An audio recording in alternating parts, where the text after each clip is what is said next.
스타워즈가 빰 빠라밤 빠라밤 빠라밤 빠라밤 빠라밤 빰 빠밤. 아 근데 진짜 비슷해요 두 개가. 너무 비슷해. 네, 비슷하죠.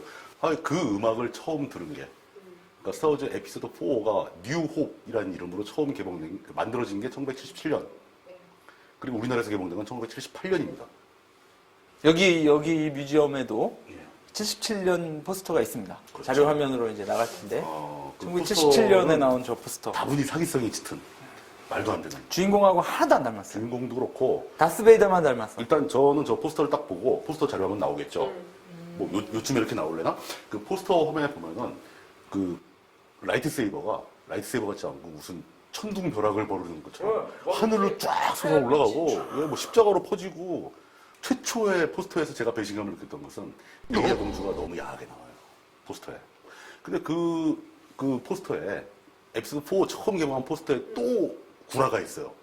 그 스타워즈 그 에피소드 4의 마지막에 데미를 장식한 그 엑스윙 파이터, 그 전투기가 수십 대가 날라온 장면이 있어요. 실제 영화에 그 장면 없거든요. 예. 그래가지고 전 78년도에 실제로 당시 국민학생의 신분으로, 초등학생도 아니고 개봉관에 가서 스타워즈를 봤습니다. 예, 그때 제가 에피소드 4에서 가장 기억에 남았던 장면은 다른 거 없고요. 첫 장면입니다. 스타 디스트로이어. 앞에서 우주선하가 조그맣게 막 도망을 가는데 뒤에서 다른 우주선이 뿅뿅뿅 하고 쫓아가죠. 그런데 위에서 예, 이렇게 머리 위에서 쫙 날아오는데, 우선이 좀 크네. 꽤 크네. 많이 크네. 끝날 때가 됐는데 왜 안 끝나지? 한도 없이 나가는데 그게 하도 인상적이어서 그 계속 오프닝이 그렇게 당시로서는 나옵니다. 예. 조그만 우주선 전투기들은 나와도 그렇게 어마어마한 우주선은 잘 안 나왔는데. 사람들 깜짝 놀랐겠죠. 그거를 이제 꽤 큰 미니어처를 만들어서 밑에 카메라를 천천히 움직여 찍고 그걸 빨리 돌리고 뭐 이런 기술을 썼다고 합니다. 그렇죠. 땅도 파서 예. 예전에 그 카센터처럼 이렇게 땅 파서 띄워놓고, 밑에 들어가. 밑에서 카메라가 찍고. You are watching Napasho.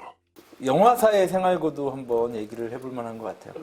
그 루카스 필름이 이 독립영화사였고 대부분의 돈을 이 특수효과를 만들고 무슨 그 외계인 가면 만들고 우주선 모형 만들고 이거에 다 써가지고 저 C3PO하고 알투마드라고 돈 많이 썼겠죠. 네, 사람들이 월급을 이렇게 제때 못 받는 경우가 많았고 그리고 받는다고 하더라도 그 일한 양에 비하면 터무니없이 적은 양이었어요. 매일 철야하고 그렇기 때문에 그때 도망간 사람도 꽤 있었고 그렇겠죠. 많이 싸웠고 예, 분쟁도 있었을 거고. 그런데도 다들 그렇게 끝까지 만들어낸 거 보면 덕후들이 모였거나 루카스 감독이 굉장히 카리스마가 있거나 뭔가 비전을 보여줬겠죠. 이런 그게 거 힘이죠. 만든다는 걸 좋아했겠죠. 뭐 결과가 좋으니까 다 좋은 거라고 보고. 수치를 잠깐 설명드리자면 이제 스타워즈 서편은 1977년 제작된 뉴홉 국내 78년에 개봉됐고요. 그 다음에 이제 80년과 83년에 에피소드 5와 에피소드 6가 연이어 제작이 됩니다. 물론 이제 첫 편 에피소드 4의 대박 성공에 힘입어 자원도 많이 투입됐고 역시 뭐 부끄럽지 않게 성공을 했죠. 전 세계에서 스타워즈가 가장 많은 실적을 올린 나라는 미국과 일본이라고 합니다. 예. 제작비가 $10,000,000 조금 넘게 들었는데 수익이 4억 5천만 달러를 넘겼습니다. 그러니까 40배가 넘는 수익을. 거죠. 이런저런 비용을 제가 들어도 대박이죠, 그 정도면. 기가. 근데 $10,000,000라고 하면 100억 원이 넘는 건데 그 당시에 100억 원을 들여서 독립영화사가 제작자를 잘 설득해서 이 영화를 만들자라고 사인하면은 기본적인 비용은 줬다라고 봐야 되겠죠. 뭐 특별히 많이 준 돈은 아니었다고 합니다. 당시 스타트랙 만들 때 제작비가 그거 몇 배 이상 들었으니까. You are watching Napa Show. 그렇게 83년까지 이제 3편을 개봉해 놓고 지쳤는지 약 한 14년간 쉽니다. 14년, 16년 정도 쉬는 거죠. Where are you taking this? 83년부터 99년까지 쉬었으니까 16년간 공백기가 있고 그 사이에 이제 90년대 말에 97년에 스타워즈 스페셜 에디션이라고 이렇게 손을 본 작품을 다시 공개를 하죠. 예. 그런데 보통 음반 같은 경우에는 원판하고 디지털 리마스터링을 거친 음반은 완전히 음질이 달라요. 그런데 스타워즈는 디지털 리마스터링 했다고 해서 나왔는데 바뀐 게 없어. 그 조종간 계기판, 그 박스 오린 계기판도 그대로 있고, 저 정말 싫어요. 그 조정관 계기판에 굉장히 집착을 하시는데 좀 약간 조악하긴 조악해요. 너무 조악합니다. 너무 조악해요. 그 당시에 분명히 전투기가 있고 헬기가 있었을 건데 왜 그걸 그대로도 못 만들고 나머지는 굉장히 수준 있게 만들었거든요. 그래서 성공한 것도 있는 것 같아요. 원판이 그 당시에는 CG가 거의 없었기 때문에 그런데도 이런 화면을 만들어냈다는 게 사람들로서는 놀라울 수밖에 없는 거죠. 뭐 2005년 해가면서 스타워즈 에피소드 1, 2, 3가 또 공개가 됩니다. 이때는 스타워즈가 이제 분위기가 또 확 바뀌었죠. 너무 CG가 많이 들어가서. CG가 너무 많이 들어갔다. 근데 뭐 CG 들어간 여부를 떠나서 일단 스크린 이 그래픽 자체가 굉장히 장족의 발전을 했죠. 규모가 크고 너무 많이 정도가 아니고 튀김옷이에요. 재료가 안 보여. 그냥 푹 담궈갖고 튀겨. CG가 너무 많아. 전부 다 CG야. 모든 장면에. 그 CG를 너무 싫어하지 마세요. 앞으로 영화는 다 100% CG로 작성될지도 모릅니다. 네. 요새 그런데 나오는 CG로 영화에 잘 비하면- 만드는 게 있고 CG로 거지같이 만드는 게 있습니다. 두 개는 분명히 다른데 CG로 잘 만든 경우에는 그 예를 들어서 배경이라든가 어떤 로봇이라든가 전투기 굉장히 잘 만들었습니다. CG로 못 만든 경우에는 건관족 특히 자자빙스를 이거는 비롯한 약간 사단이 들어간 판단인데 너무 싫어요. CG가 그 움직임도 이상하고 피부도 이상합니다. 느낌이 너무 자유. 정말 깜짝 놀랐어요. 이게 도대체 스타워즈 가지고 그 수많은 돈을 번 그 제작사가 맞는가 싶을 정도로 캐릭터가 싫은 거예요. 완성도가 떨어져서. 그걸 약간 싹을 다 싫습니다. 그리고 지금 CG가 너무 많이 사용됐다는 얘기를 듣고 이번에 이제 7편 같은 경우는 실제로 뭐 만들어서 찍은 것도 있고 에브람스 감독이 또 CG를 별로 안 좋아하는 플레어만 좋아하고 CG를 별로 안 플레이어 좋아하는 건 알았는데 CG는 별로 안 좋아하시는 자꾸 뭘 만든다고 그러더라고요. 세트를 이번에 만들고. 매드맥스 영화가 그 사람은 뭐 완전히 그 CG를 거의 쓰지 않고 사막에서 실제로 불을 피우고 자동차를 몰면서 찍은 영화가 주는 그 현장감이라는 게 있습니다. 그걸 겪고 나면 사람들이 CG에 대해서 다시 생각해 그럼 그렇대서 재밌는 거 한번 해보죠. 재미가 있을지 모르겠습니다. 여태까지 본 모든 영화 중에서 CG를 정말 잘했다. 이런 CG가 진짜 CG다. 라고 얘기하는 걸 기억나는 영화 하나씩. 저는 반지의 처음 나왔을 때, 와, CG로 이런 반지의 제왕. 것도 만드는구나라는 생각을 했던 것 같아요. 혹시 다른 분은 매트릭스? 매트릭스 CG 많이 들어갔죠. 네. 근데 다 그냥 멋있는데 뭐 약간 그런. 제가 사실 이제 아주 오래된 얘기지만 처음 CG로 나왔을 때 그 굉장히 이슈가 되고 화제를 몰았던 장면은 이제 터미네이터 2의 그 액체 금속 로봇 그 막 그림자 비치고 하는 건데 지금 보면 사람들이 굉장히 진짜 신기했어요. 그때. 우습지만 당시에는 굉장히 놀랐던 네, 수준이었습니다. 맞아요. 저는 진짜 잘된 CG는 사람이 CG인지 몰라야 된다고 생각하거든요. 그렇죠, 그래야죠. 그런 장면에 기억 남는 게 포레스트 검프에 있습니다. 포레스트 검프에 유명인들하고 이렇게 약속하거나 그런 장면이 CG라는 거 이거 탁구. 탁구가 CG였어요. 탁구 CG. 탁구 공이 그린 겁니다. 근데 그거 되게 잘 맞췄다. 너무 잘 맞춰가지고 그냥 휘두르기만 한 건데 너무 잘 그렸다. 그런 면에서 스타워즈 1, 2, 3의 CG 실력이 너무 형편없어요. 그건 CG의 과잉이다. 왜냐면 그 CG가 사실 1, 2, 3편은 너무 알록달록해요. 꽃들이 너무 빨갛고 폭포는 너무 이렇게 물보라를 치고 로맨스 하려다 보니까 색깔을 넣은 거고 자자빙스는 막 이렇게 바퀴 손기고 혀 대고 이런 거 싫어하잖아요. 기본적으로 그 제다이를 내세운 스타워즈의 가치관하고 안 맞는 캐릭터다. 저는 그렇게 판단하고 결국은 있어요. 그거였네. 제다이의 세계관과 안 맞기 때문에 모든 게 자자빙스가 왜 이렇게 싫은지 보기 싫어진 그런 케이스 아닌가. 저는 그렇게까지 싫진 않아요. 아니 저도 처음에는 크게 싫지 않았는데 자꾸 싫다 하니까 진짜 꼴보기 싫더라고요.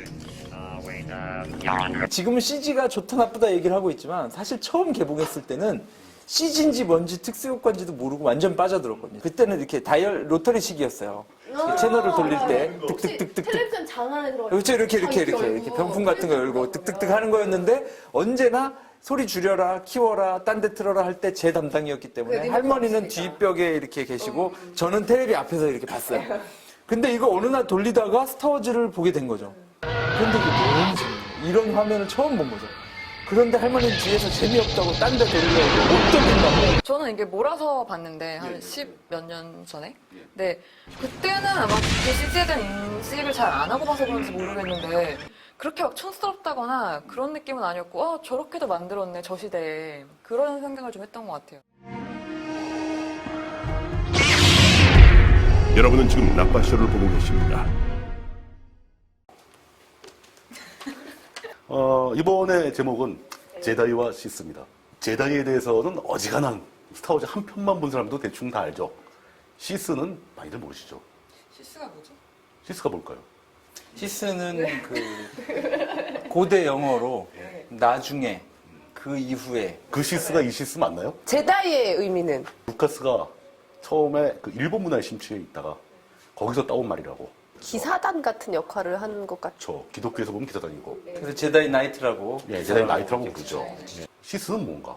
군주의 느낌이 나는. 처음에 개봉된 클래식 시리즈, 클래식 트릴로지에서 에피소드 4, 5, 6에서는 시스란 말이 단어가 한두 번 나오고 맙니다. 간단히 정리하자면 시스라는 종족이 따로 있습니다. 그 종족은 체질적으로 포스에 능해요. 제다이의 정통을 벗어난 그 다크 제다이들이 시스 종족을 만나게 됩니다. 검술도 가르치고 또 종족은 타고난 그 포스의 능력이 강하니까 그들이 다시 또 제다이처럼 이렇게 강력한 나이트가 되기도 하고. 시스가 갖고 있는 포스와 제다이가 갖고 있는 포스가 사실은 같은 거죠. 이 포스가 일종의 도구이기 때문에 어떻게 쓰느냐의 문제지. 그러니까 그 뭐 보통 그 스타워즈 보던 내부에서는 그 다크 사이드, 포스의 어두운 면을 쓰는 쪽이 시스. 그래서 인사말에 보면 이 제다이 쪽에서는 maybe force be with you라고 해서 함께 하기를 이렇게 이제 인사말을 하는데 시스 쪽에서는 포스를 잘 이용해서 포스가 너를 섬기게 해라 이런 식으로. 예, 그래서 포스를 이용하는 게 그 둘의 차이가 가장 큰 차이라고 얘기할 수 있는 것 같아요. 포스를 두 가지 측면으로 생각할 수 있습니다. 하나는 포스를 개인적으로 사용하는 에너지로 보는 게, 또 하나는 전체 우리로 치면 운명이나 섭리 같은 전체 차원의 이 우주 전체 에너지. 제다이 쪽에서는 이 전체 질서를 유지하거나 혹은 전체 운명과 섭리를 좌우하는 것으로서의 포스. 이쪽에 초점을 맞추고 있는 거고요. 실제로 스타워즈의 그 스토리에 심취해서 그 다양한 스토리에서 그 파생된 외전들 이런 걸 뒤지다 보면 스타워즈의 세계관은 제다이와 시스의 역사예요. 둘의 대립과 서로의 경쟁과 서로의 충돌, 한쪽의 세력 균형 뭐 이런 걸로서 모든 스토리가 진행되고 있다. 그렇기 때문에 저는 루카스가 모든 에피소드를 다 스토리를 완성하고 시작하지 않았다는 쪽입니다. 사실 그 시스라는 개념도 루카스가 그렇게 확립한 것이 아닐 수도 있어요. 그쵸. 그 이후에 나오는 시스의 강령이라는 게 있습니다. 강령. 강령을 제가 짧게 읽어드리자면 평화는 거짓이며 오로지 열망만이 존재한다. 열망을 통하여 나는 힘을 얻는다. 힘을 통하여 나는 권능을 얻는다. 권능을 통하여 나는 승리를 얻는다. 승리를 통하여 나를 얽매는 사슬은 부러지리니 포스가 나를 자유케 하리라. 그걸 루카스 감독이 썼나요? 이 스타워즈 시리즈는 실질적으로 루카스 혼자 다 만든 내용이 절대 아니라는 겁니다. 팬들이 백과사전을 만들었는데 그 인사이클로피디어를 루카스 감독이 알게 모르게 참조를 했습니다. 새로운 인물이나 아니면 예전에 나왔던 걸 연관시킬 때 언제나 그 백과사전을 봤어요. 팬들이 만든 백과사전을. 그래서 직원들이 보다 못해서 그러지 마시고 우리가 정리해 줄 테니까 그걸 보시죠 해서 만든 게 홀로크론이라고 하는 시스템입니다. 자기는 죽어도 그거 참고 안 했다 이렇게 자꾸 주장을 하고 있지만 no matter how easy it looks on the outside. 제가 루카스라고 그래도 저 그거 봤어요라고 얘기할 순 없잖아요. 집요한 기자들의 질문에 어느 해인가 인터뷰를 하면서 그 얘기를 한 적이 있어요.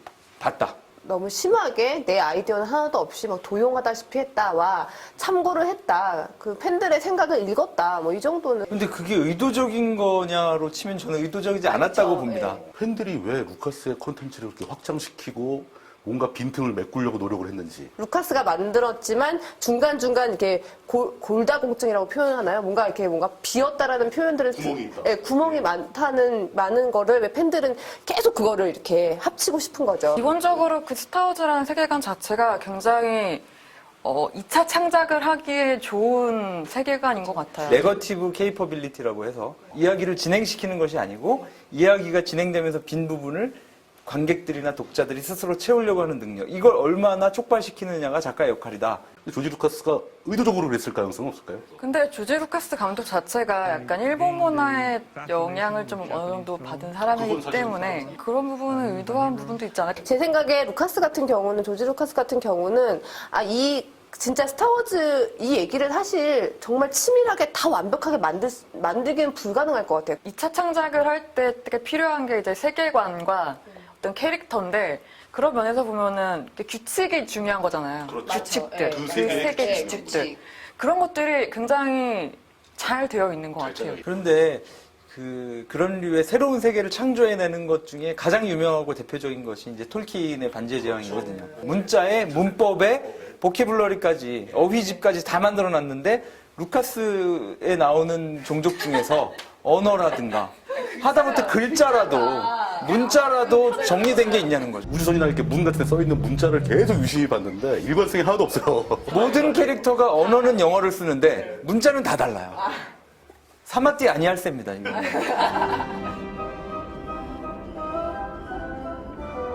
제다이와 시스라고 하는 두 가지 대립이 제다이 쪽이 선이라고 하면 이제 시스 그룹은 악이다. 이렇게 선악 구도로 만들어 놨는데 이 선악이 언제나 선한 게 좋고 언제나 악한 게 안 좋고 이러지는 않는다는 거죠. 그 얘기를 한번 해보죠. 그러니까 우리가 그 스타워즈 얘기하면 항상 제다이 쪽 인물들, 그러니까 뭐 마스터 윈드, 요다, 오비언 케노비 이런 건 너무 얘기가 많이 됩니다. 시스 쪽 인물에 대한 집중적인 탐구는 사실 안 해요, 사람들이. 근데 사실 시스 쪽에 있는 인물들이 더 매력적인 인물들이 굉장히 훨씬 더 매력적이죠. 많아요. 저 시스 쪽 인물 중에서 가장 관심이 있는 전 두쿠 백작. 두쿠는 다 인기가 있구나. 저도 두쿠 괜찮다고 생각했는데 두쿠를 제쳐놓는다면 다스몰도 굉장히 아주 그냥 무자비하고 다스몰이 누군지 한번 설명을 좀. 다스몰이요? 예. 다스몰이 쇼핑몰. 뒤에 계신 분들이 웃을 정도면 얼마나 지금 큰 죄를 지으셨는지 아실 겁니다. 무담개구리 닮았어요. 무당개구리. 네, 배에 빨갛고 등에 이렇게 검은색 도깨구리? 줄무늬. 네, 독을 가지고 있는 개구리 닮았어요. 근데 다스몰이 대사가 하나도 없어요? 거의 대사 없죠. 없죠. 대사 아예 없죠. 말하는 거 못 들어본 것 같아요. 그쵸. 주로 행동으로 말하는. 그래서 배우냐 스턴트맨이냐 그 논쟁이 있습니다. 극 중에서 다스몰이 뭐 누구랑 어떤 관계를 갖고 있는 사람인가? 이제 오비완하고 카이곤진하고 같이 한 팀을 이뤄서 다스몰한테 공격을 가했는데 퇴치를 못할 정도로 힘이 어마어마했죠. 그냥 쉽게 표현하자면은 시스는 원바이원 규칙이라는 게 있죠. 항상 시스는 한 명이어야 하고 한 명이 있으면은 그 한 명의 스승이거나 제자이거나 한 명만 더 있다. 그런데 시스가 제다이처럼 어린 가능성 있는 친구들을 많이 모아다가 대량 교육을 시키는 건 안 나왔잖아요. 확장 세계에서 있습니다. 시스의 사원도 있었고 이전에 시스 제국에서 막 대량으로 키우기도 하고. 그걸 루카스가 만들었습니까? 아니죠. 아니죠. 그겁니다. 예. 근데 그 시스가 왜 하나만 있게 됐냐? 하도 자기들끼리 싸워서. 스승과 제자라고 하더라도 나의 업을 얘를 내 제자로 굉장히 귀히 여기고 그게 아니라 올라오면 둘이 싸워가지고 누구 하나도 죽어서 올라가라. 그 규칙을 깨트린 사람이 바로 그 펠퍼타인, 시스로드. 그 사람이 사실은 그 스타워즈에서 만악의 근원으로 나오는데 굉장히 강력한 그 포스를 쓸 줄 알고. 연구해야 될 부분이 많은 캐릭터인 것 같아요.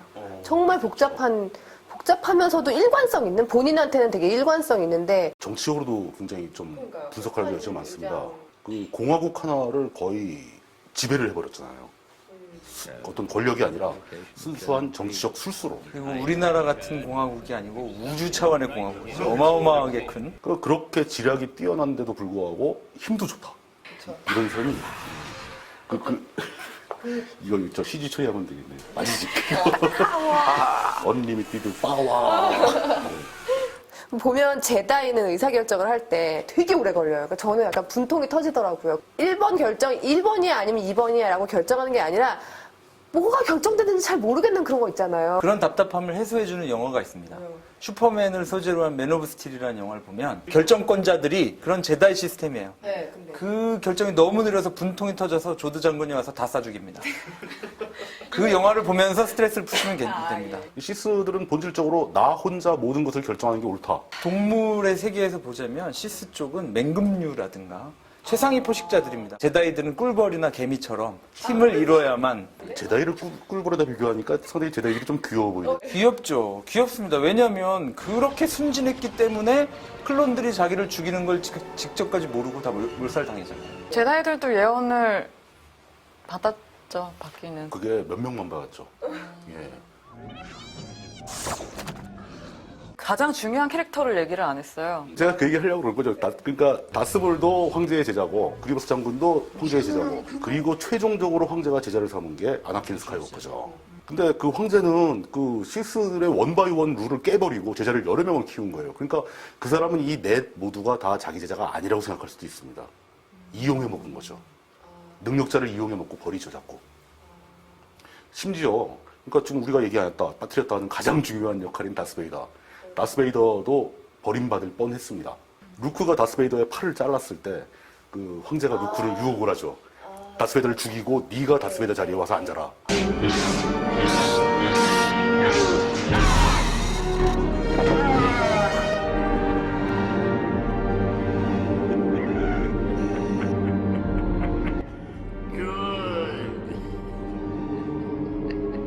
The heat has made you powerful. Now, fulfill your destiny and take your father's place at my side.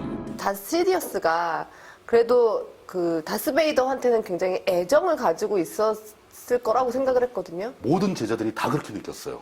다스몰도, 나도 말렸구나. 예, 다스몰조차도 자기가 제자인 줄 알았어요. 굉장히 정치력이 뛰어난 사람이라서 이렇게 감언 이설을 되게 잘해요. 근데 제다이하고 시스가 칼의 그 색깔에서도 드러나듯이 제다이는 약간 파스텔 톤이에요. 꿈과 희망의 벌꿀과 개미의 세계를 상징하는. 벌꿀과 개미는 검정색과 노란색 아닙니까? 그런데 빨간색은 없다는 거예요. 그러니까 다스베이더는 검은색으로 자기를 보여주고 시스는 빨간색으로 자기를 보여주는데 이 중요한 강렬한 두 색깔인 검은색과 빨간색을 시스 쪽이 가져가니까 제다이들은 사실 멋있기는 한데 영 매가리가 없습니다. 매가리가 없어요. 우리가 시스와 제다에 대해서 이야기를 할 거리는 너무나 많은데 결국은 여러분들이 보시기에 딸린 거죠. 선과 악이라고 하는 게 진짜 선한 사람들과 악한 사람들의 그룹으로 보는 것이 아니고 이 대립을 강조하기 위해서 설정한 요소들이다 이렇게 봐야겠죠. 단순한 그 스타워즈를 권선징악의 드라마로 이해하시면은 굉장히 많은 부분을 놓치게 된다. 여러분은 지금 나빠쇼를 보고 계십니다. 네, 오늘도 또 미션이 왔습니다. 공화국과 제국의 역사. 공화국과 제국. 물 부장님 전공 분야 나왔습니다. 뭐 저는 역사를 워낙 좋아하기 때문에 제국이라는 얘기를 듣면 딱 떠오르는 건 저는 무조건 로마예요. 그 지상 최고의 제국을 건설했던 나라죠. 그러니까 제가 알기로 제국은 뭐 이렇게 무력을 갖고 혹은 자본을 갖고 요즘에는 뭐 문화적인 걸 갖고라도 뭔가 한 나라가 다른 나라를 지배하는 구조. 굉장히 빠른 속도로 영토를 확장한 제국들이 굉장히 빨리 망하는. 그런데 제국이라는 말 자체가 이미 황제가 다스리는 나라라는 뜻이 있어서 중앙 집권을 벗어날 수가 없습니다. 그러니까 권력을 분산하는 제국이라는 게 굉장히 내부적으로는 모순인 거죠. 힘들 수밖에 없어요. 스타워즈의 제국은 권력을 전혀 분산을 안 시키죠. 그 스타워즈는 일반 우리의 역사하고 반대입니다. 제국이 성장하다가 제국이 망한 뒤에 공화국이 등장을 하는데 1, 2, 3 시대에는 굉장히 거대한 공화국이 존재하다가 3편 마지막에 공화국이 무너지면서 제국으로 바뀌죠. 4, 5, 6까지 해서 6편에 제국도 금방 망합니다. 그 거대한 그 수백 개, 수천 개의 별들에 있는 나라들이 모인 연합체인 공화국을 단 한 사람의 힘으로 멸망시킵니다. 그 사람이 바로 이제 그 시스로드. You are watching Napa Show. 다스베이더의 마스크도 사실 그 나치 군사의 가스 마스크를 흉내를 내서 그리고 그 가스 마스크 위에 일본식 투구를 쓴 겁니다. 이 사람이 나올 때마다 그 숨 들이쉬는 소리 들으면서 진짜 가스. 이게 방독면을 썼을 때 나는 소리 같은. 그 스토리상에는 이제 그 아나킨 스카이워커가 마지막 순간에 그 저거 용암 타지 않습니까? 그러면서 물기를 들여마셔서 폐까지 망가지는 거예요. 그 인공호흡 장치를 달고 있어가지고 강제로 호흡을 시킨다. 근데 4편에서는 그 얘기를 안 하는 바람에 다스베이더가 알러지가 심해서 꽃가루를 막으려고 방독면 쓴 것처럼 그렇게 생각이 됐어요.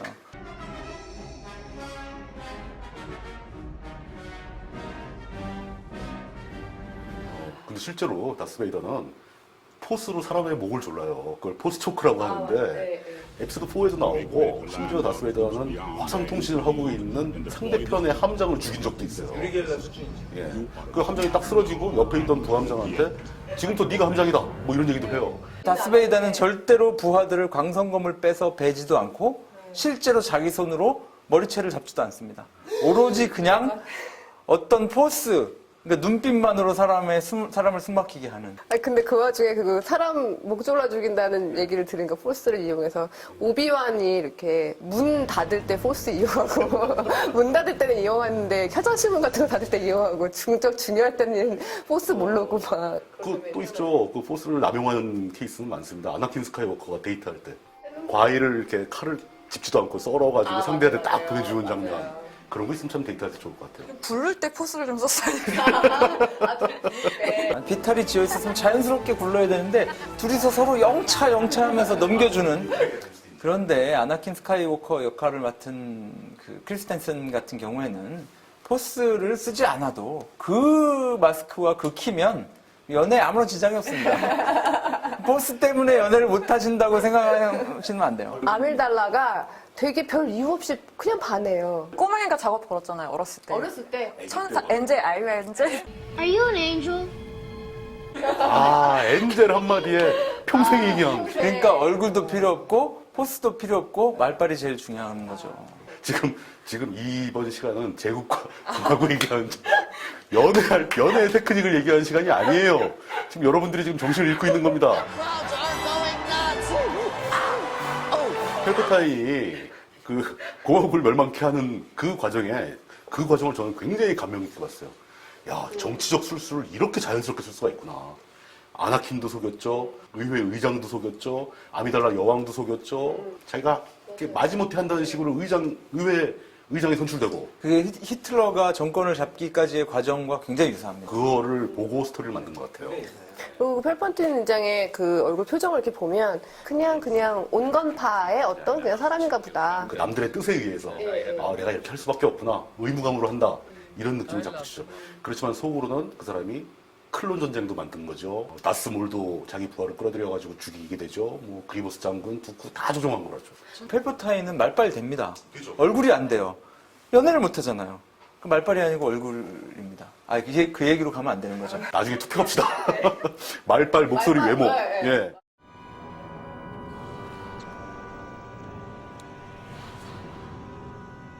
스타워즈 6편 다 보고 즐겨보는 분들도 잘 모르는데 저 혼자만 느낀 걸 수도 있어요. 굉장히 좀 묘한 지점을 하나 느꼈는데 펠퍼타인이 그렇게 굉장히 놀라운 정치적 술수를 동원하고 또 아나킨 스카이워커라는 희대의 강력한 제다이가 도와주고 해서 이제 공화국을 무너뜨리고 자기가 황제 즉위를 하지 않습니까? 그러면 사실 그때까지 공화국 군대였던 모든 군이 그 황제에서 밑으로 들어가게 되는 거죠. 그 스타워즈의 상징 같은 디스트로이어, 모델이었는데 근데 다 그 황제 군대였던 사실 그때 공화국이 멸망하면서 남아있는 저항 세력은 진짜 한 줌도 안 됐어요. 진짜 세력의 균형이 완전히 기울었죠. 근데 에피소드 4, 5, 6 몇 년 사이에 제국이 다시 망합니다. 왜 이렇게 됐을까라는 걸 제가 연구하다 보니까 다스베이더 때문이에요. 간 때문이 아니고. 다스베이더가 간도 나빴을 것 같아. 화상을 이렇게 심하게 입으면 간도 상하죠. 다스베이더가 낙하산이잖아요. 그러다 보니까 다스베이더가 통치가 안 되니까 난폭한 행동을 해요. 그 함장을 막 죽이고 경험도 안 되는 부함장한테 함장시키고 이런 식으로 하면서 군대가 내부적으로 망가지기 시작한 거예요. 그런데 제국이 그렇게 유지될 수 있었던 건 그 체계가 존재하기 때문인데 그걸 무너뜨린 거죠, 다스베이더가. 펠퍼타인이 그 공화국을 멸망시키는 과정에서 이미 그때 자기 세력이 꽤 많았죠. 펠퍼틴 인장의 모든 수를 다 파악하고 도와주는 건 아니었잖아요. 그러니까 이 사람의 모든 그 전략이나 계략을 아는 사람은 거의 없었던 거고. 무협지로 얘기하면 화산파의 악불군 같은 사람입니다. 아무도 그 사람이 위군자라는 사실을 모르고. 위군자라는 것은 이제 가짜 군자를 얘기하는 거죠. 위에 있는 군자가 아니고. 이 군자도 아니고요. 저 군자도 아니고. Don't do that again. 제국하고 공화국에 있어서 무엇이 더 옳은가 그른가 문제도 한번 생각해 봐야 될 것 같아요. 제국을 악의 축이라고 놓으면 그럼 공화국이 좋은 것이다라고 얘기를 해야 되는데 문제는 그 좋다고 하는 공화국이 멸망하고 그 잘났다고 하는 제다이도 다 죽임을 당했습니다. 그러니까 결국에 순진하면 망한다는 거예요. 그런 면에서는 오히려 지금 같은 생존의 시대에서는 차라리 제국 같은 게 낫지 않는가라고 사람들이 생각하기가 쉽습니다. 사실은 그 질문을 굉장히 많은 작품에서 다루죠. 스타워즈가 아닌 작품에서도.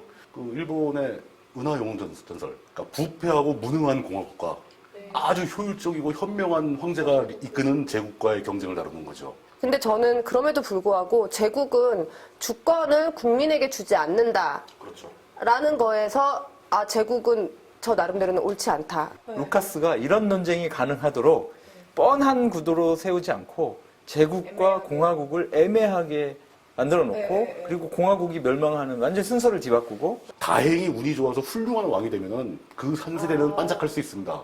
그렇지만 다음번 왕조차 훌륭하다는 보장이 없죠. 그 제국을 세우는 사람은 능력 있는 사람이더라도 그 제국을 넘겨받는 사람이 누구냐에 따라서 완전히 다른 그 역사에는 그런 얘기가 많이 나옵니다. 제국을 세우는 건 어렵지 않지만 유지하는 것은 굉장히 힘들다. 여러분은 지금 나빠쇼를 보고 계십니다. 아, 또 시작입니다. 받았습니다. 스타워즈. 여행자를 위한 오늘 백PD님 왜 저러세요? 왜지? 뭔가 의도가 있는 행동이었어요. 그러게요. 오늘 무슨 백PD면 관련 있는 내용인가? 제목은 여행자를 위한 안내서. 이게 제일 난처한 얘기 중에 하나입니다. 스타워즈에는 은하계의 이야기니까 굉장히 많은 그 시스템, 그러니까 태양계죠. 태양계가 등장하고 그 안에 있는 행성들이 등장을 한단 말입니다. 근데 그것들의 위치 정보가 하나도 없어요. 그러니까 여행을 가려면 뭐가 있어야 네, 지도가 되는데. 없어요. 그리고 그 행성 간 여행은 주로 하이퍼드라이브, 점프 비슷한. 그렇다고 이제 워프하고 좀 다른. 하이퍼드라이브를 이용해서 여행을 하는데 이게 동쪽인지 서쪽인지 그걸 알 수가 없습니다. 대부분의 그 판타지 소설들은 지도를 그릴 수가 있어요. 어디 북쪽에 뭐가 있고 어디 남쪽에 뭐가 맞아요. 있고 제일 앞에 이렇게 그려주는 우선 지도가 있잖아요. 네. 그리고 대부분의 우주 공간은 별과 별 사이가 다 비어 있습니다. 그 중간에 의미 있는 게 없어요.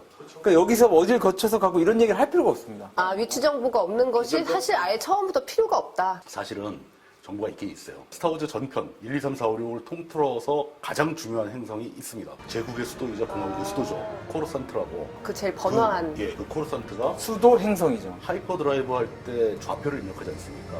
하이퍼드라이브용 좌표에서 000예요.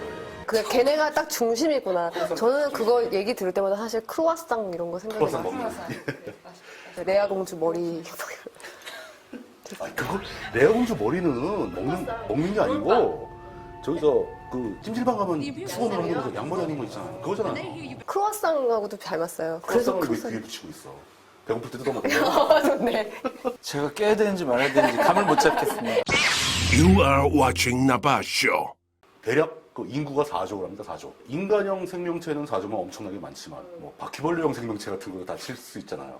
그럼 크기가 어마어마하겠네요. 지구 인구가 지금 70억을 넘었으니까 10배가 많으면 700억, 100배가 많으면 7천억, 1000배가 넘어야 7조 정도 되는 건데 한 500배 된다는 얘기네요. 영화에도 그 행성 전체가 도시인 것처럼 그려집니다. 가로등이 끝이 없어요. 보통은 왜 인공위성에서 찍으면 어느 나라는 밝고 어느 지역 어둡고 이래야 되는데 코라산트는 그냥 행성 자체가 다 가로등이더라고요. 에피소드를 관람하실 때 코르산트가 중심이다라는 걸 항상 염두에 두셔야 하는 게 아미달라 여왕 나온 나부 행성 얘기 자꾸 나오는데 나부 행성이 여왕도 살고 있니까 거기가 중심인 줄 안다. 맞아요. 그게 착각할 수 있어요. 또 그거 말고 이제 주인공인 루크가 나오니까 그 타투인이 중심이다. 라고 생각하는 분도 계신데 그거 아닙니다. 타투인은 완전히 변두리 깡촌입니다. 코러산트가 알파벳이 CORUSCANT예요. 그러니까 발음대로 하면 코러스칸트라고 읽어야 되는데 영화에서는 계속 코러산트라고 사실은 나옵니다. 코르산트도 아니고 코어상 비슷하게 발음합니다. 불어식으로. 크로와상하고 뭔가 관련이 있나 봐. You are watching Napa Show.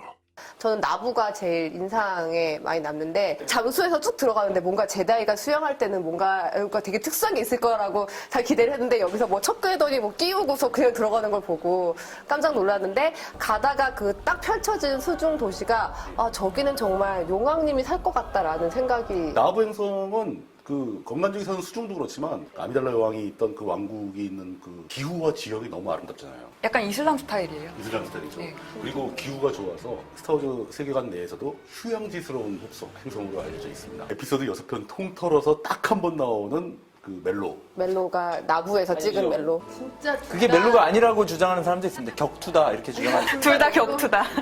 저는 솔직히 스타워즈에서 제일 실망스러웠던 것 중에 하나가 러브라인이 전혀 없다. 러브라인 있죠. 아밀달라하고 예를 들자면 아나킨. 아미달라하고 뭐 아나킨 스카이워커 사실 그것도 너무 약하잖아요. 여기서 또 루카스 감독을 까지 않으면 못 견디는 또 제가 나서서 얘기를 해야 됩니다. 이 루카스 감독이 제가 보기엔 어렸을 때 그냥 대책의 차이인 거예요. 아픔이 있다. 네, 아픔이 트라우마가 있어서 있다. 그 여자하고 커뮤니케이션을 잘하는 그 보통 it's 영어로는 very, very 플러트라고 difficult 하거든요. struggle. 시시덕거리고 이렇게 most 노는 people, 그걸 모르는 거죠. 그러니까 결혼하고 나서도 그 영화 제작에만 몰두하는 바람에 이게 그렇군요. 그러니까 저희 팀이 이렇게 잠시만 고삐를 놓치면 바로 연애역이 연애 스킬로 가는 경향이 있어요. 제일 중요한 행성은 사실 타투인이죠, 타투인. 그렇죠. 타투인이 제일 중요하죠.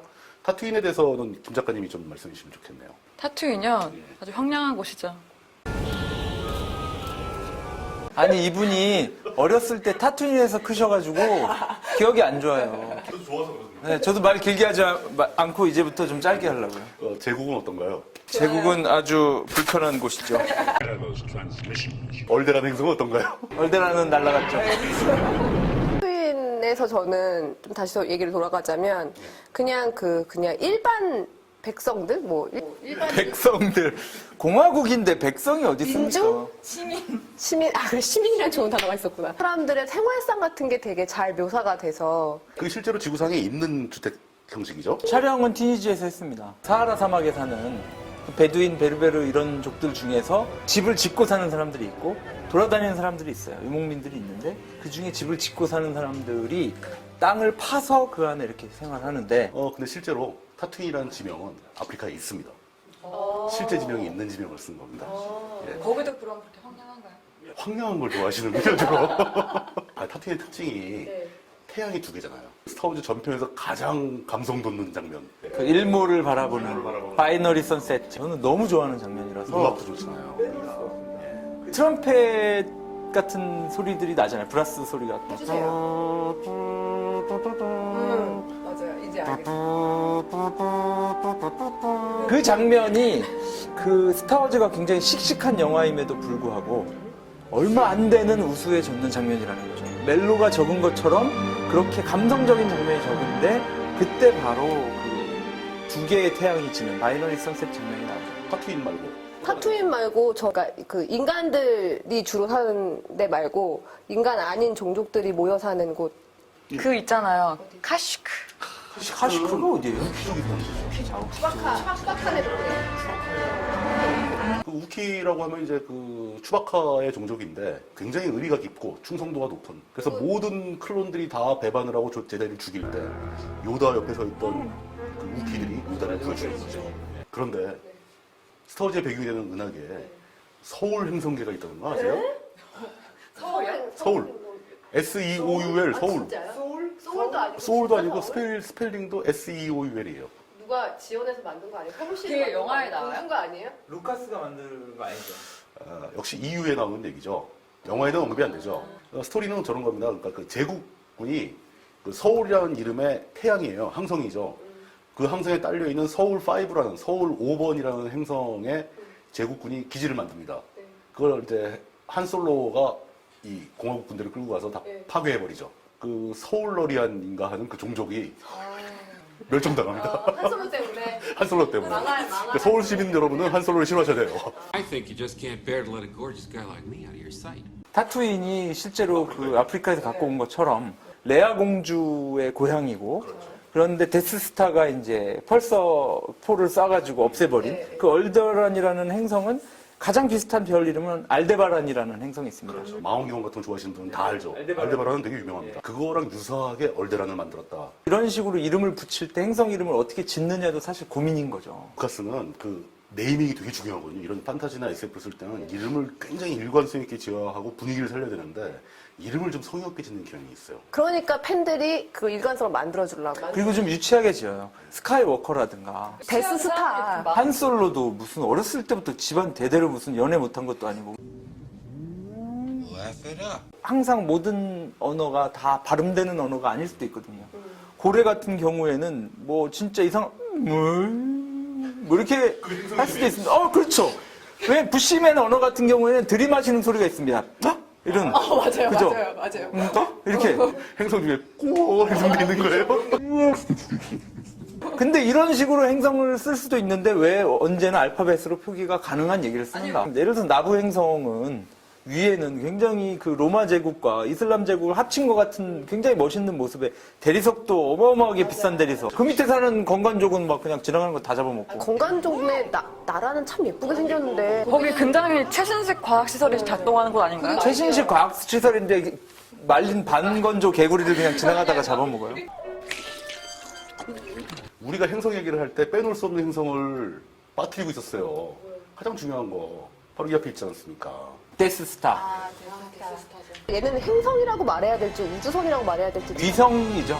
이게 그 유명한 행성 파괴 무기 아닌가요? 1981년에 처음으로 토성에 있는 위성들을 가까이서 찍게 된 거예요. 그 중에서 미마스라고 하는 위성이 있습니다. 똑같이 생겼어요. 혜성이 떨어져가지고 혹은 다른 물체가 충돌을 벌이는 바람에 이렇게 구멍이 크게 생긴 건데 데스스타의 저 구멍은 그 용도가 아니고 저기서 포를 쏴가지고 행성을 파괴하는. 그런 건 이제 10중 8구는 약간 우연을 이용해서 마케팅에 쓰이는. 여러분은 지금 나빠쇼를 보고 계십니다. 예, 오늘도 미션을 받았습니다. 미션을 얘기하기 전에 오늘 참 어디다 눈을 둬야 될지. Where is Obi-Wan? 오늘 할 얘기는 그 EU와 서드파티. EU라는 것은 이제 익스펜디드 유니버스. 아까 뭐 많이 얘기가 나오는데 확장 세계관이라는 뜻이죠. 어떤 중요한 콘텐츠가 나왔을 때 그 콘텐츠가 팬들에 의해서 확장되는 과정. 원래 이야기가 있고 거기에 팬들이 덧붙이는. 국내에서는 아직 그 작가가 만들어놓은 세계에 애들이 앉아가지고 거기서 막 세계관을 확장하고 있으면 쟤는 뭐하니? 스타워즈 좋아하는 순간부터 이미 그런 취급이야. 앞에서는 참 좋은 취미를 갖고 계십니다. 돌아가면서는 특히 우주니 외계 이런 장르 좋아하면 친구 없다는 소리 듣기 딱입니다. 전 진짜 친구가 없어요. 루카스 감독이 만든 본편 영화 에피소드 6개 이거에다가 팬들이 엄청나게 많은 스토리들을 덧붙였거든요. 그게 어떤 경우는 그냥 단순한 텍스트로 소설로 나오기도 하고 어떤 경우에는 만화, 그림으로 나오기도 하고 심지어 어떤 전문적인 작가가 쓴 소설로 나오기도 합니다. 그런 식으로 스토리가 이렇게 확장된 것은 일찍이 보기 힘든 현상이었다는 거죠. 그러니까 두 개를 합친 걸 우리는 확장이라고 하거든요. 그런데 루카스 감독이 만든 스타워즈의 원전이 있고 거기에 팬들이 만든 여러 가지 영화나 이 소설들이 있다고 하면 이건 그냥 붙은 거지. 부록으로 붙은 거지 확장됐다고 얘기할 수 없는데도 굳이 우리가 스타워즈를 얘기할 때 확장됐다고 얘기를 하는 이유는 루카스 감독이 만든 스토리가 뼈대밖에 없기 때문에 그렇습니다. 근데 그것도 두 가지로 볼 수가 있습니다. 그러니까 루카스 감독이나 그 주변 사람들이 아닌 순수한 팬들이 만든 스토리가 또 있고 또 루카스 감독과 어떤 사업적 관계가 있는 그 내부자들이 만든 스토리가 있고 여러분들이 지금 저희는 계속 그 스타워즈 에피소드 6개를 가지고 얘기를 하고 있는데 사실은 거기에 플러스 알파가 또 있습니다. 그러니까 애니메이션 같은 거, 클론 전쟁 같은 거 있고요. 그다음에 뭐 디즈니에서는 완전히 아동용으로 만든 TV 시리즈도 있고요. 그렇게 공인받은 스토리는 많이 있습니다. 근데 이제 이런 거를 볼 때 워낙 이 스토리가 다양하게 퍼져나가니까 결국 그게 필요한 거죠. 등급제가 필요한 거죠. 근데 이 논의 자체가 디즈니에서 루카스 필름을 인수하고 이제 새로 제작을 시작하면서 이 논의가 다 무의미해졌어요. 어떤 팬들은 막 격분했고, 어떤 팬들은 오히려 좋아했고, 가장 중요한 의미는 스타워즈의 새로운 그 시퀄 트릴로지를 만들 J.J. 아브람스 감독에 대한 디즈니의 배려다. 왜 배려를 해야 됩니까? 루카스에서 인정해줬던 스토리라 하더라도 이게 자기네 영화 직접적인 게 아니라면은 J.J. 아브람스는 훨씬 더 자유롭게 만들어야 된다. But It has entered an asteroid field and we cannot. 팬들이 만들어온 세계가 굉장히 다양하다 보니까 감독으로서 그거를 다 인정하면서 만들기에는 그거는 루카스도 아마 잘 모를 거예요. 디즈니 입장에서는 선을 그을 수밖에 없는 게 뭔가 다 고증을 할 수도 없고 너무 그 폭이 넓으니까. 이거에 대해서 스타워즈 전통적인 팬들은 굉장히 격분을 했어요. 방화를 일삼고 아까 말씀하신 대로 확장된 세계관이라고 하는 건 원래 감독의 의도와 그 작품을 본 관객들의 생각이 하나로 합쳐진 커다란 유니버스가 존재한다는 건데 그 유니버스를 완전히 깔아뭉개고 새로운 세계를 만들겠다고 하면 그럼 굳이 왜 스타워즈를 만드냐 이거. 감독이 만든 세계가 있고 팬들이 붙인 세계가 있는데 감독이 여기까지만 인정할게 라고 선을 그은 거잖아요. 무시한 건 아니고. 그건 기존의 팬들 입장에서는 공식적으로 인정했던 것을 이제 와서 바꾸냐. 그냥 핵심적으로 얘기하면 전통을 중시하는 팬들은 싫은 겁니다, 그게. 7편을 과연 그 확장된 세계관을 얼마나 받아들여 줄 것이고 얼마나 배척할 것인지 이 부분에 대해서는 기대가 되는 게 아니고 약간 우려가 되는 부분이 있습니다. 디즈니가 어떻게 루카스를 인수해 막 그러고 J.J. 아브람스가 무슨 스타워즈를 만들어 이런 사람들이 그 영화 개봉하면 제일 먼저 가서 볼 사람들이죠. You are watching Napa Show. 다른 컨텐츠 중에서도 이렇게 어떤 세계관까지 막 건드려가면서 스토리에 팬들, 소비자들이 개입하고 막 이런 현상들이 많이 있었나요? 우리 사회에? 일반적으로는 이 트랜스미디어라고 부릅니다. 뭐냐면 하나의 미디어를 가지고 하나의 이야기를 하는 게 아니고 하나의 스토리를 이야기하는데 여러 미디어를 바꿔가면서 이야기하는 OSMU, 원소스 멀티 유즈라고 하는 거랑 뭐가 다르냐 이렇게 얘기를 할 수 있는데 하나의 원천을 가지고 여러 가지로 써먹는 걸 우리가 OSMU, 원소스 멀티 유즈라고 하는데 트랜스미디어는 그 미디어가 계속 바뀌어요. 영화하고 애니메이션이었다가 소설이었다가 막 이렇게 바뀌는데도 그 스토리가 끝나지 않고 이어가는 걸 트랜스미디어라고 부릅니다. 사실 그 미생 같은 거죠. 그러니까 미생이 그렇죠. 만화로 원래 나왔다가 웹툰으로 있던 걸 만화책으로 내고 만들고 드라마로 드라마로 냈는데 만들고. 결국에 이야기 구조는 똑같은 거죠. 같은 경우는 클론 전쟁을 다 챙겨보지는 못했거든요. 저는 그냥 영화를 봤는데 만화로 나온 게 있는데 걔는 또 다른 내용의 얘기니까 그것도 또 챙겨봐야 된다는 생각이 드는데 뭐 미생 같은 거 예를 드셨지만 미생은 뭐 둘 중에 하나만 봐도 내용을 다 알고 있잖아요. 그런데 이제 트랜스미디어 같은 경우는 팬들이 좀 더 부지런하게 움직여야 됩니다. 그거를 팬들이 주도해서 채워 나갔다는 점이 좀 특이한 것 같아요. There aren't enough scoundrels in your life. I happen to like nice men. 그러면 다른 반지의 제왕도 있고 반지의 제왕도 이런 현상이 벌어지나요? 반지의 제왕 그 자체보다 판타지라는 장르에 어마어마한 영향을 미쳤죠. 그렇죠. 반지의 제왕은 너무 완벽해요. 팬들이 뛰어들 틈이 없어요. 예. 그럼 똑같이 그 요즘에 인기 있는 그 왕좌의 게임, 얼음과 불의 노래. 얼음과 불의 노래도 그런 어떤 세계관이 확장된다 이런 현상이 거의 안 보이거든요. 저자인 마틴이 너무 그냥 사람들을 닥치는 대로 죽여대서 너무 충격 먹는 거죠. 내가 관심이 있어 감정이 되려고 그랬는데 죽어버려. 얘가 착한 애구나 한데 죽어버려. 그러니까 에이 무슨 확장이고 나발이고 난 싫다 모르겠다. You are watching Napa Show. 그렇게 다양한 팬픽이 생성돼도 유통될 공간이 없으면 안 만들어지죠. 그 SNS를 기반으로 그런 콘텐츠들, 그러니까 서드파티에서 생산된 콘텐츠가 대량으로 유통이 되더라. 앞으로는 계속 그런 방향으로 나갈 가능성이 높습니다. 네. 그렇다면 앞으로 콘텐츠 제작자, 뭐 스타워즈뿐 아니라 세계 유수의 콘텐츠 제작자들은 이런 현상을 의도적으로 노릴 수도 있다. 물기 좋게 떡밥을 잘 던져야죠. 그럼 저 쌍둥이가 잘하겠네. 그게 트랜스미디어 마케팅입니다. 요즘에 새로 등장하고 있어요. 근데 그걸 사람들이 눈치채게 하면 그때부터 관심이 뚝 떨어집니다. 우리가 계속 얘기하면서 굉장히 중요한 장르를 하나 빼먹었습니다. 게임. 실제로 트랜스미디어라는 게임이 제일 클 거예요. 게임이 실제 자기가 즐길 수 있기 때문에 사람들이 더 몰입이 잘 되고. 스타워즈의 게임들은 스타워즈에서 편집돼서 어디로 그 행성에 전투하러 갔다는 얘기만 나오고 실제 전투가 없는 걸 게임에서 즐길 수 있도록. 1, 2, 3편에 보면 그러니까 게임 장면에서 잘 쓰이라고 일부러 비행선 타고 가면서 저거는 게임에서 쓰려고 저렇게 만들었구나 그런 장면들 아무런 스토리하고 관계없이 되게 오랫동안 보여주면서 파드레이싱 하는 장면은 파드레이싱 자체만으로도 게임이 되죠. 재밌을 것 같아요. 장애물 피하기 뭐 이런 거 나오잖아요. 예.